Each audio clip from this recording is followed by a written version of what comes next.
Hello, all you hardcores. We're joined by my good friend Gerry from Ireland. How are you doing, Gerry? I'm not too bad, Ross. How are you?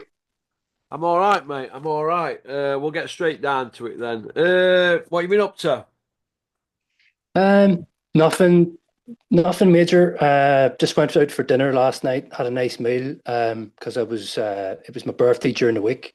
But you know how it is with work and stuff. You don't really feel like doing much in the evenings. So No. we just went out for dinner last night and then came home and watched Mad Max. Mad Max. Mad Max 1. Oh yeah, yeah, big Old fan of that movie. school. Old school. Yeah, watching Mad Max 2 tonight. Oh, go on. I like the third one. Mad Max Beyond Thunderdome. That's a good one too. Yeah, Tina Turner. good. Get straight down to it. Then I've stuck a picture up there, the Cobra when he were on Ring magazine, when he were pound for pound number 5, I think, and but I'd stick that on for all them people that have sent me that much vileness. So let me just repeat this again. What Carl does with his channel is his business. Would I do that after what I've said about Turkey and my opinion? No, I wouldn't. But that I'm not him. So take it up with him on his social medias and not me, what he does. All right? I can't That's right. believe the amount. I'm not talking comments. I'm on about emails. I've got about 25 emails today regarding his interview that he done with that turkey. Mainly because he hadn't asked him why he held Bricktop's hand, which, why he hadn't asked that, I don't know, but maybe he might want to ask that down the line. I don't know. But would I have done what he's done? I think you know the answer to that. No, but I'm not him, am I, Gerry? No, mate, you're not. You're two different people. He's his own man, and you're your Oh, own man, man. there you So go. So take it up with him and not me. All right? No, I wouldn't have done that. No, I would not have. That is not me. But I'm not him, am I? I mean, no, not like it. So there you go. Put some respect on his career. Forget his media, what he's doing with this media thing he's got going on, right? Forget that. Just have a look at the kid's record. 11 wins over world champions in 35 fights. There you go. Fury and Joshua have got 10. He's 69.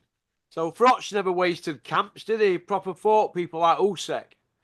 So give the man some respect. But as regards what he's done with that turkey, that wouldn't be me. But like I said, he's him in it, and I'm me. Right, now that we've cleared that up, Gerry, it's looking like we're going to have Ben and Eubank and Fury and Joshua. That's what people are saying. I don't think the Fury Joshua one's going to happen. But what's your take on it all now? It's all unfolding. I was just listening to some of your earlier videos earlier, and I kind of thought it was going to be the other way around. In terms of I can see the Fury Joshua fight happening, but if I don't understand something Eddie Hearn has said this week, where he said Joshua's going to be out in the next few months, I think somewhere between now and Easter. But yet he's reserving Wembley for like July or something like that. Yeah. So the timeline doesn't work out there. That's absolute madness, unless it's just all pony and just nonsense that Joshua's going to do anything between now and Easter time. I think he should. He should obviously try and keep busy, but yeah, it doesn't really work out in terms of. So when's the Fury fight going to happen? Because Fury's just going to be sort of sitting at home having pints with Bamber Gascoigne. So I do think that'll happen, Ross, but I don't know when. But in terms of Conor Ben and Eubank, I don't know. That is just dead in the water for me. That whole thing, and What it's Conor Ben sickened Eubank? everybody else. Yeah, yeah. I actually was thinking about this earlier. I can't work out in my head how do they really think that's a worthwhile fight after all this? Eubank must be really like, most he must completely have given up on his career if he's just hanging around for that one last fight, which he's probably going to win if he's put in the ring because let's face it, he's much bigger and he'll just dismantle Ben. Um, so that's the fight I actually see out of those two that is least likely to happen. But I see where you're coming from and why you think it's the other way around. I just who wants to see Conor Ben and Eubank Jr.? It's just madness, mate. Well, this is how I look at it, right? I just take my scenario picture and I look at it and I think they had a fortune invested in that first fight, so and they're accountants. They want that back. They've probably helped him with his lawyers' fees. They'll want that back. So I believe it'll probably happen at UK next 3 months. But I could be wrong, but I'd say UK in 3 months. As regards the Fury Joshua one, I think that one's a bit more complex because it's all going to depend how Fury's mindset is because he might have just given up on boxing. You don't know what's going through his head. Because if he's this big fighting man that he says he is, he should be beating door down to get Usyk again, shouldn't he? Yeah, but we know how that guy's mind works. Retires for convenience, and then when the right offers floated to him, he'll do whatever. I heard mention that he's still got some sort of a deal as well with Ngannou, so we could be treated to that nonsense as well. Unfortunately, a second fight between them two. Um, you just don't know what Tyson Fury because he's just anything for a pound note, like you know what I mean. And he just I don't know. He doesn't treat boxing, the sport of boxing, with the respect I think that it deserves. Yeah. And it's reflected in his actions, mate. Well, Tommy Fumbles, the Step Brothers, running around like an headless chicken, saying they've still got a contract for Ngannou rematch. Yeah.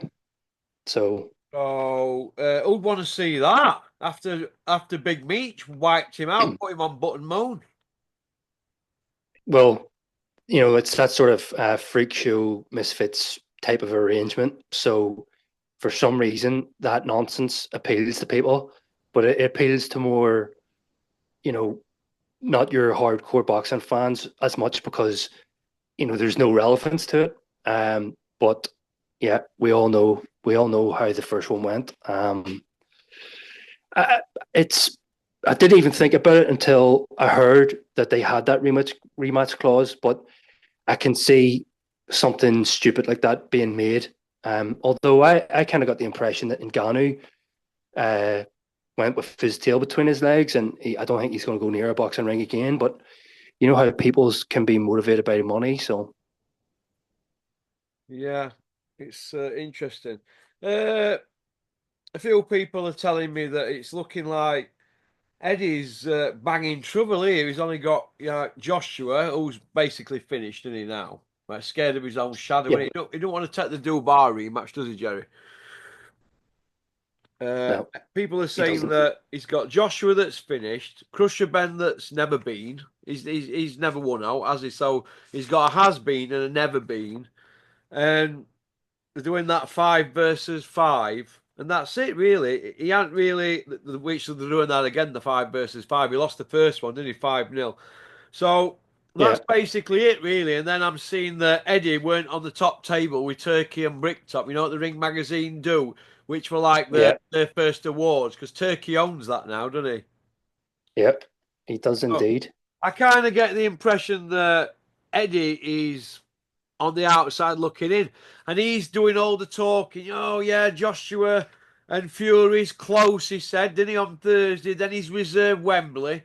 And then Bricktop's come out today and he's gone, no, the talks haven't even begun. Tyson's at home and he's spending quality time with his family, like Bricktop cares anyway. So do you feel that Yeah, a bit of wishful thinking there from Eddie Hills? Hills! yeah, I do. He's trying to sort of save face a little bit, I think, and that's kind of why he's putting out the sort of the more positive spin on it. And it wouldn't surprise me, now that you've just said that, it wouldn't surprise me if Bricktop uh, did that on purpose to just make him look foolish Yeah. because they're working together, right? But we all know they hate each other's guts, don't we? Oh, well, they've been trying to cut each. Well, both families have been cutting each other's legs off for the best part of 40 years, haven't they? Yeah, yeah, Do you know what I mean? So I personally, I'm not buying into it all. I preferred it when they were at loggerheads instead of all this, where they're at now. Do you know, yeah. Well, pretend I mean, mates and all that. yeah. I mean, it's on a positive note. Well, they were a bit childish. They should have been able to work with each other and hate each other at the same time. So that's the only good thing you can say about it, realistically. But yeah, it was a lot more realistic when we were getting what they really felt about each other, which was before this whole sort of fake friendship. Yeah, yeah, it's sad to see, but there's money there, and they've all probably got their heads together and said, "Look, let's just milk this dude here, this oil guy. Let's milk him to death while we can. We never Yeah, know how long it's going to last." So, and I remember when Eddie first got in Saudi. And Bricktop wanted to work with him, and he was saying, "Why should I give him a leg up?" Then Bricktop went on social media doing interviews saying, "Who wants to do anything with them in Saudi? Their human rights record is shocking." Then he set about stub and then when it suited him, he went the other way, didn't he? A bit like other people in boxing. They say one thing, and then when it suits them, they go another way, don't they? Do you know what I mean? As long as it's in their yeah, interest. And I suppose it's a selfish sport, isn't it, really? I mean, it's only sport where you could get somebody like the white rhino or the lazy rhino come out and do an interview and go, "Well, I didn't really train for this fight." Well, you won't get somebody doing that like Andy Murray in Wimbledon final, would you? He wouldn't say that, would he? "Oh, I didn't really train for Wimbledon. I just turned up." Do you know what I mean? But you can get away with it in boxing, can't you? it's kind of crazy when you put when you say it out like that. I mean, you're right. What other sport would somebody say that? Um, Other than Ronnie O'Sullivan tries to make out he doesn't practice snooker. Um, so yeah, but it's sort of disrespectful again. I hate to bring that up twice now, but it's kind of disrespectful to the sport. You didn't even train. Why didn't you train? Are you not supposed to be a professional sportsman? What are you doing? Do you know what I mean? But it just seems to wash off, unfortunately. Whereas it should kind of tarnish people's reputations, I think, more than it does. Yeah, yeah, I agree with you. I agree with you. Okay, what did you think to Joshua's stand up at the Ring Magazine Awards with Macaulay and then Dubois? I mean, it's all going off, isn't it? And everybody's talking about fighting and doing this and doing that. Well, why didn't Joshua take him up on the old offer of the second fight? In the contract, Dubois he swerved Yeah. that, hasn't he? And he's saying he'll fight Macaulay, but they're not going to put him near Macaulay, are they? No, but like if you had went back, say, in a time machine 35 years, that's the way boxers behaved. There were, they fought the top 10 guys, and even if they lost, they came back at it again. Whereas now it's like, they're in positions where they're so well off and comfortable. It's this pick and choose type of attitude. And then when it comes to things like the events like that Ring Magazine thing, you know, they're doing stuff for the camera, but they've no intention of carrying it out. You know what I mean? Like you could really respect, whether you like them or not, you could really respect Joshua if he got in the ring with Bacoli because, well, you know, he stands a good chance of getting put on bottom moon. Like so, if he did that, I'd respect him. Or if he took the rematch with Dubois, because it says to me that he thinks he has a bit of belief left in himself, where he thinks he could win possibly. Do you know what I mean? Unless he's suicidal, like, but it's just for show, Russ. They're just playing the pantomime bit because the cameras are on. It's a prestigious event, and they just have to be seen to, you know, they wouldn't want someone to be slagging them off for backing down, that type of thing. Do you know what I mean? Yeah, yeah. Do you see Eddie staying in sport if Joshua bows out? Uh, I was thinking, say about 6 months ago, it certainly looked like he was going to, fulfill his own prophecy because he did say a few years back that he couldn't see himself staying in boxing, forever. So that is obviously what he said. So if he bowed out at some point in the next year or two or a couple of years or whatever, well, he's just doing what he said. But something just in the last 6 months has kind of made me think. I think he might just hang around and see what opportunities come his way. Just kind of riding out this wave on the Turkey Al Sheikh and kind of Saudi connection. You know, saying a few guys, just see how it all plays out. Because he doesn't really seem to be that fussed. I know he's playing second fiddle at the minute, but something just makes me think he's going to hang about a bit longer. What do you think? Well, I personally think if Joshua's gone, who has he got really? Because Crusher Ben's, what weight is he? What is Crusher Ben? Is he welterweight, light middle, middle? What is he? He's not won a belt, right? So what is he? He's like a gimmick type, like a Johnny Fisher type guy, isn't he? Of course, yeah. And he's been found out. So his big ticket seller's been found out. Katie Taylor looks like she's ghost, doesn't she? Yeah, yeah. The rest of women, what Shannon Courtney, she looks like she's finished, doesn't she? And all rest of them. Who has he got? Is he going to base his career now, Eddie's career around Dalton Smith? Do me a favour. He's about as Justice engaging as a plank of wood. Justice Hooney as well. Was that his most recent heavyweight signing, or was it somebody else? Well, why don't they put him in with Moses of Atome? Did he not say that the other day? I think he's. I think he threw that out there just for see what would happen. Well, what about that one then, Gerry? Dennis McCann. It's just come out that Dennis McCann popped for Masteron and Tren.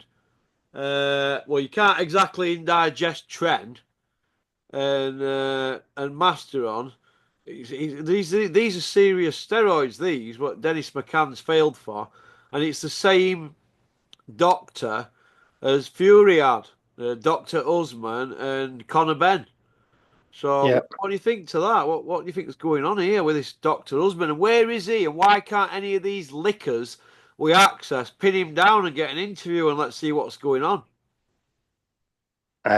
So obviously you kind of give me a bit of a heads up on that one, and I just happened to read an article about it then. And Bricktop must be feeling very embarrassed right now about that whole situation because, quote unquote, swore to me that he has not taken any performance enhancing drugs. That's what Bricktop said. So that looks very, very bad for him. It's going to obviously be terrible for McCann's career. But I mean, if you're playing around with stuff like that and you get caught, you got to live by the sword and die by the sword. It's very, very bad, obviously, very bad look for everything and everyone involved. And, we have heard this Dr. Osman Saeed's name a few times. Yeah. And the brags on the social media about being connected to Tyson Fury and Conor Ben, it's very dodgy, Russ. Very, very dodgy. Very dodgy. Very Yeah. dodgy. It's a bit more than dodgy, isn't it, Gerry? Well, you know what I mean? Why ain't Maybe, anybody chasing him down, Gerry? All I want to know is why ain't anybody chasing this guy down and saying, "Here, you, why are you advising these boxers?" And they're all popping. And what I want to know is how many people have popped and we don't know about it. well, it's up to the board to go after this guy. Do you know what I mean? He's obviously a bad practitioner, so. I think Robert Smith has said something about they're taking it very seriously, but that remains to be seen what they do. So they need to investigate this guy big time. Yeah. Well, I wonder what Kent's got to say about it. We'll have to have Kent on this week. Okay. Joe Joyce says he's still got plenty of years left in the sport. He's 40 this year. And I just wanted your opinion on that, Gerry. He's a victim of coming into the pro game too late. Does he have a few years left? He's maybe got a couple, but I mean, he needs to start he needs to start from the back of the queue and work his way up. Does he have the energy to do this? I don't know. That's only something he can show us. So he should do what Parker did: go to the back of the queue, start building himself up, lower opposition, get a couple of names in that say, arse into the top 15 and work his way back up then. And if he wants to shout about getting his chance, well, he needs to show us all by getting a couple of wins. I don't see him having much more left other than 2 years. And if he gets beaten badly, it could be even shorter, depending on who he goes in with. If he gets, like, say they stuck him in there for talk's sake with that Russian guy, Makhmatov, the guy who was just running in there like a wrecking ball and knocking people out, and then gets found out by Cabiel. There's an interesting one. Stick in, because he's probably left wanting now as well, unless he's retired, Makhmatov. Stick him in there with Joyce, and if Joyce got the win, well, he could sell it like he's knocked out or beats a guy who's a killer. So, he just needs to work his way back into contention again. But I don't think he's got much more left rather than 2 years tops. Yeah. It's all gone quiet on the Western Front. Johnny Fisher, Dave Allen, Ben Whittaker, Liam Cameron. What do you make of it all now? Thought that was a bit sad coming from Dave Allen. He's basically saying, I've watched the back and I think I did lose. That's saying it because that's not good. Yeah, they're saying, well, he's not selling himself very good unless he's trying to play possum with him. I don't understand that. Why would you say that? Don't understand it at all, Russ. It's very sad to see. Like, he should have stuck to his guns, demanded the rematch, and used it for some kind of leverage, just to do whatever it is he's trying to do, and maybe get himself on another bigger fight if he was to do a rematch with Fisher and win again. Do you know what I mean? Yeah, Because he's not really got much left. yeah. I seen on M1, somebody said to me, no, it's not there. It is. Tim Shelf Services, heading to Sheffield on M1. Go by there and then look across right. It's on the other side of the motorway. And it says, living it large, Bosch. And they've got him laid there in black boxer shorts and no else on, laid on a settee. Old Elmer Fudd's dad, Daddy Fudd. So I find that funny when I go by there. But I think they've been found out, and a young Fisher, and I think they're going to try and protect him now. But unless Dave's coming out with that, oh, I got beat just because he wants to keep on good side of Eddie, who don't give a shit about him. Let's have it right, because he's been in wilderness because of Eddie, and he really who promised him, I'll match that Dubois offer. Well, he didn't, did he? Do you know what I mean? And I feel Yeah. for David because I bet his head's spinning because he'll want the rematch, but he can only get the rematch by keeping certain people sweet. You just got to watch what you say in media because you just get your legs cut off, don't you, in boxing? You end up like Dylan White, don't you, the can man, Yard, and Huey.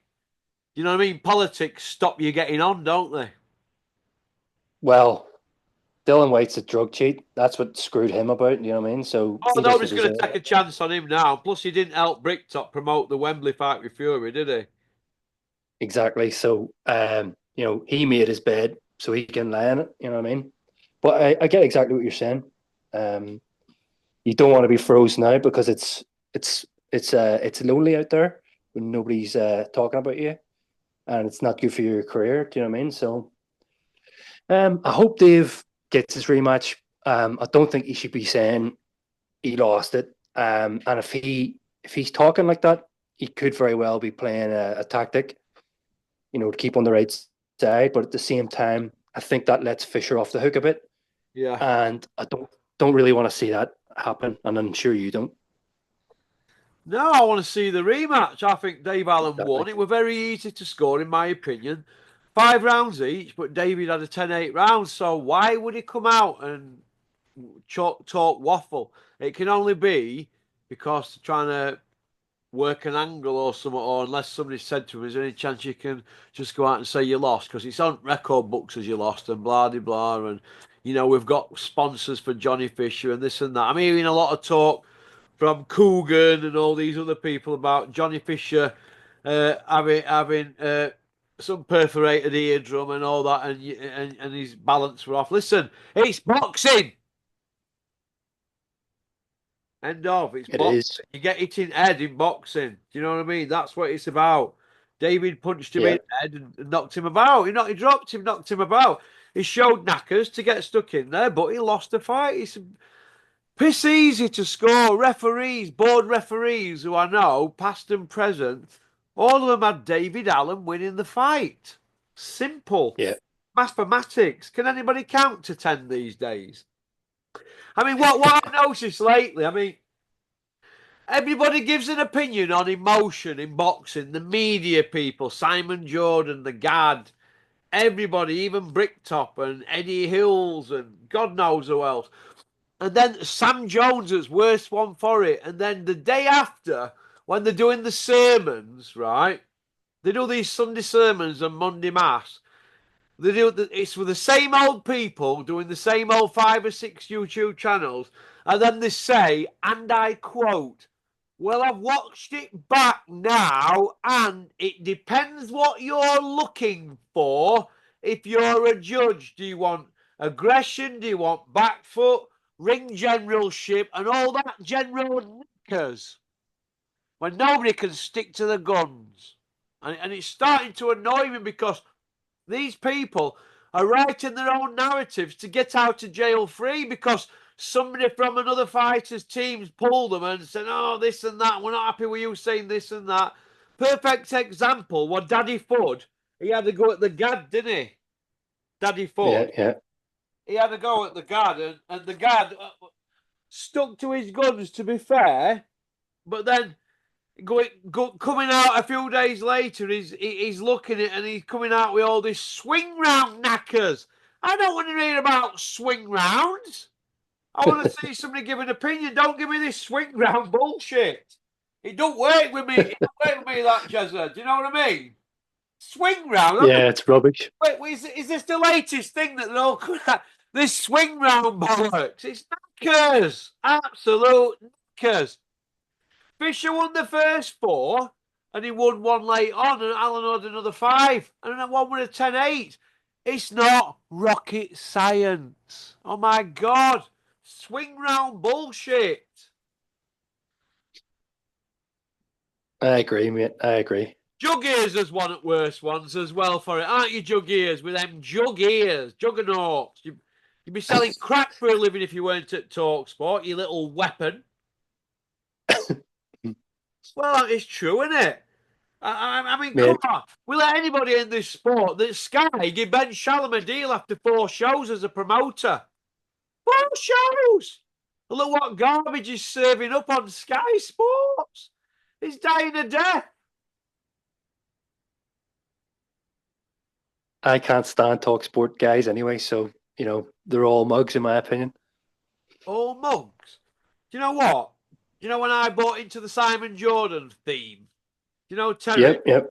Terry, me and Terry chat behind the scenes, right? We've had some right set twos of it years about certain opinions. Oh, we've not spoke for certain weeks and this and that and blah, blah, blah. But let me tell you this. We wear our hearts on our sleeves and we go at it. But Terry were like, "Nah, I'm not buying into Simon Jordan." And I were like, I am. I bought into it because I wanted him. I wanted him to be that guy, that voice. I so badly wanted it. It's like I wanted the Cobra. I wanted him to, and I've been buzzing off the Cobra's channel, but what can you say now? What can we do now? Do you know what I mean? People get their heads turned, don't they, in boxing? It's hard to explain. People's opinions change, and it's like politicians. You ask a politician a question at House of Commons, they never give you an answer. Like Robert Smith, innit? If I ask Robert Smith what his opinion is on certain things, he goes around other avenues. So I say, "What's your score out of 10, Robert, for your performance 18 years at the helm of the border control? 18 years steering the ship. What would you give yourself out of 10? You never answer you. You never answer you. They always give you a question or a smile or when they're backed into a corner. And this is what we've got with media now. The media are controlled. These people are not media. They are in-house PR men for promoters. That's what they are. In-house PR men. I mean, for example, certain people can stick it to certain promoters on YouTube, and then all of a sudden they can want to be the mate, and then they're interviewing the fighters for them and doing their job for them. They become in-house, but they can't see that they are. They're given access and red carpet and the free gratis. It's all to butter you up. It's starting to really annoy me. I'm starting to think I'm wasting my fucking time with this. I swear to God. It is just like politics, mate. You're bang on. What's very weird though is, you know, how media used to be able to be like objective, and not afraid to criticize in the past. And basically, it's the social media generation now. It's basically allowed the promoters to manipulate the media into this position, and now we have this, you know, manipulated in-house media, basically, as you've described it, and it's poor. It's just poor, very poor. Perfect example, Gerry, is this, right? Perfect example. Puppy Parsons and AD Alapido, right? Both love the boxing. Yeah, Both started out on the YouTube channels, which they've still got, right? Both playing the game, right? But asking pretty tough questions at first. Then they get roles at DAZN once they get a bit of momentum on the channels, and then the narrative changes. How can they go after somebody like Dennis McCann, who's a drug cheat, and Conor Benn, who's a drug cheat, and Dylan White, who's a drug cheat, Tyson Fury, who's a drug cheat?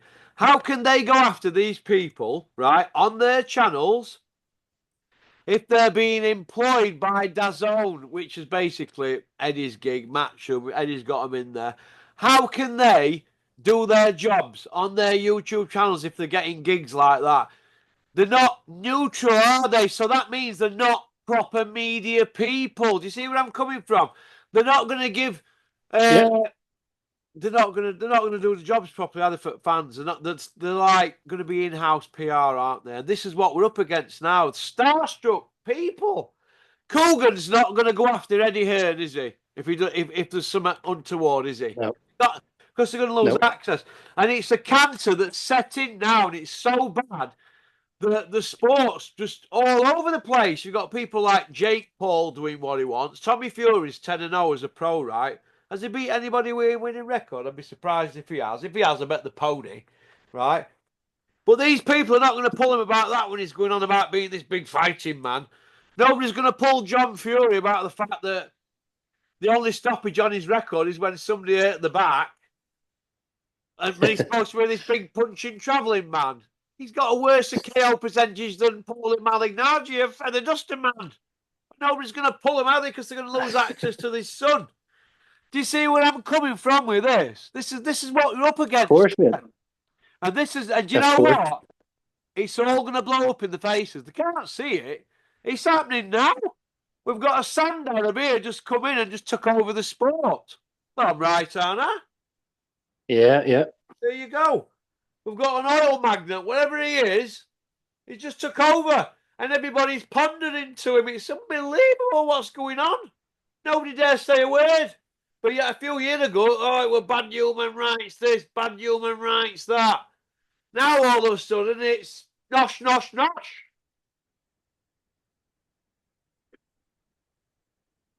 It's all going round because of the money. Yeah, it is, Gerry. It is. Gerry, who's your top guy in the world boxing pound for pound? We'll finish off on this before I get revved up to fuck here tonight. Who's your top guy, I've got Gerry, pound for pound? top guy is Usyk for me. Need we say any more? The guy is he's just a magician. What he's done in the amount of fights that he's had, and I mean, he's comprehensively beaten the two big dossers that were put in front of him, who were supposed to be much bigger and we're going to put him on Button Moon, and we've just seen him make a mockery of the two guys that were supposed to be the two top guys in the heavyweight division. And he's also come up from cruiserweight and done it in a very, very short space of time. And he's undisputed in the two weight divisions. So, you can't not have that guy at the top. Yeah. I agree with you. I agree with you. The guy's half a foot shorter than these other guys. Or three to well, Fury's 6'7", but he says he's 6'9". He can't lie straight in bed, can he? Fury. Usyk's a lot shorter, a Yeah. lot shorter reach, So, 4 stone in weight, wasn't it? yeah, yeah. And he's just schooled him yet again, and he basically a schooling. So what I want to see Fury coming out spitting fire, wanting a third one. That's what I want to see from Fury. I don't want to see that going on a bender with Bamba Gas going round Morecambe. I want to see Fury come out and put it on Usyk and let's have a third one if we have to do. Or call out Dubois. I don't want to see Ngannou. And I definitely don't think Joshua deserves a massive fight. He just got splattered.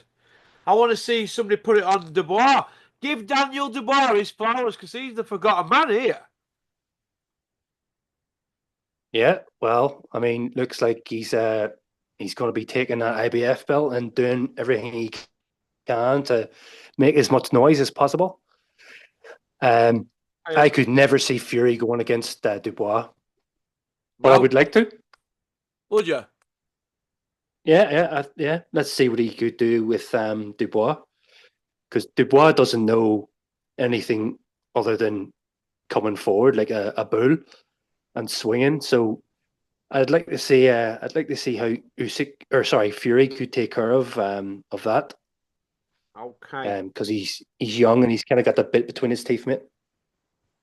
Okay. Well, listen, Gerry, it's been a pleasure. Thanks for coming on. I hope you're well. No worries, mate. Okay, and I will speak to you shortly. All right. Cheers, pal. All right, perfect. Take it Bye. easy, mate. Bye bye. Bye. Well, that was Gerry from Ireland. Women watch him, men want to be him. All right.